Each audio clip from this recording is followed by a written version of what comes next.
Honourable Member for Lac St. Anne Parkland. Thank you, Mr. Speaker.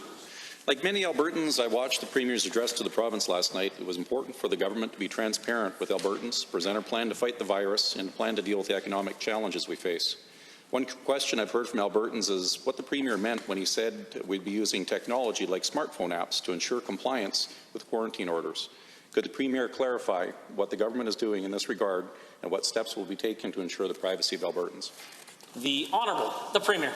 I thank the member for the question, Mr. Speaker. I was very clear that we intend to follow the lessons learned from successful countries like Taiwan, Singapore, and South Korea to more quickly reopen our economy. And the relaunch strategy involves, in part, the limited and appropriate use of wireless apps, of smartphone apps, for individuals who are under quarantine orders. So you might imagine somebody flying in from overseas, from a country with a high rate of infection.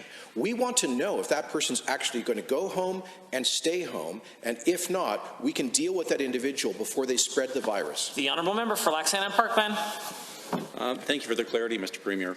Given that another item that came up last night was the prospect of enhanced border screening as part of the relaunch program, can the Premier tell Albertans what the province will be doing to bolster the border screening as we move forward?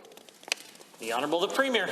Thank you, Mr. Speaker. I was disappointed with how long it took the Government of Canada to finally close the borders. I quite frankly think that they were following wrong-headed advice from the World Health Organization. I think there has to be some accountability for some of the advice that they have provided.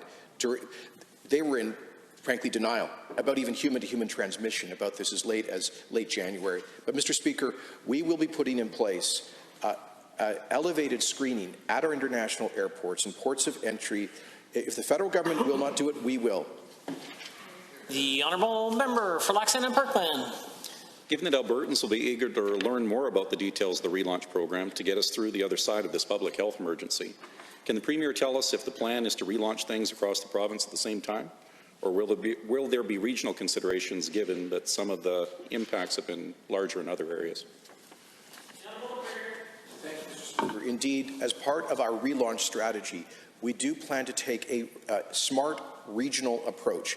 If there are regions where there have been very low levels of infections or viral spread, we will be opening up businesses to function in those regions before we do for areas where there have been much higher levels of viral spread. So to put that in concrete terms, I fully expect that most areas of rural Alberta will see a relaxation in the public health orders and social distancing measures before Calgary, for example, with the highest level of infections.